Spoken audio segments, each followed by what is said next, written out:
Assalamualaikum warahmatullahi wabarakatuh. Perkenalkan, nama saya Muhammad Rashid Ahfasi dari TI 4311.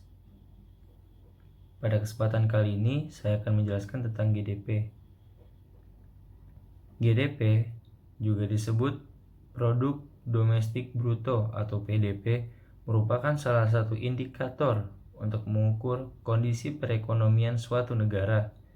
Diambil dari situs resmi Badan Pusat Statistik, GDP menjadi salah satu indikator penting untuk mengetahui kondisi ekonomi di suatu negara dalam suatu periode tertentu. Perekonomian Indonesia tahun 2019 yang diukur berdasarkan Produk Domestik Bruto atau PDB atas dasar negara berlaku mencapai 15.000 triliun, dan PDB per kapita mencapai 59,1 juta atau sekitar 4.174,9 US dollar. Ekonomi Indonesia tahun 2019 tumbuh 5,02%, lebih rendah dibanding capaian tahun 2018 sebesar 5,17%.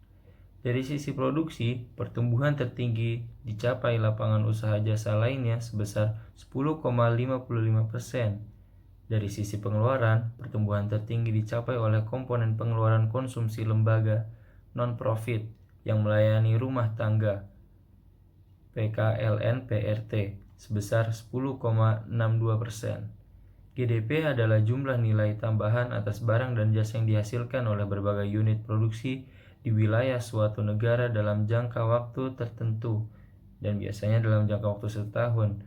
Dalam makalah ini saya akan membahas salah satu unit bidang produksi, yaitu dalam bidang listrik. Saat pembangkit baru terus bertambah dan rasio elektrifikasi semakin memuncak, masih bisa terjadi musibah padam listrik massal, dan itulah yang terjadi di tahun 2019 silam.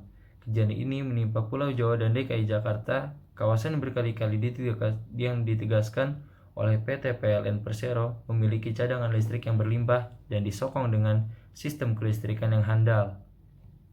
Pada Minggu, sekitar jam 12 siang, pemadaman listrik massal di kawasan Jabodetabek. Dalam hitungan menit, pemadaman ini berdampak kepada dua sektor paling krusial dalam ekonomi, yaitu transportasi dan komunikasi. Menurut saya, mungkin pemerintah lebih awas tentang terjadinya hal seperti ini dan melakukan beberapa maintenance secara rutin ke beberapa vektor penyalur listrik agar nantinya ini tidak terjadi lagi. Karena hanya beberapa menit saja ini terjadi, dapat menyebabkan kerugian yang besar bagi negara. Dapat disimpulkan bahwasanya banyaknya pihak masyarakat yang dirugikan karena pemadaman ini terjadi, khususnya kawasan Jabodetabek. Dan 2, pemerintah harus memperbaiki sarana dan prasarana agar masyarakat tidak mengalami kerugian ini kembali di masa depan. Mungkin sekian yang dapat saya sampaikan, lebih kurangnya mohon maaf. Wassalamualaikum warahmatullahi wabarakatuh.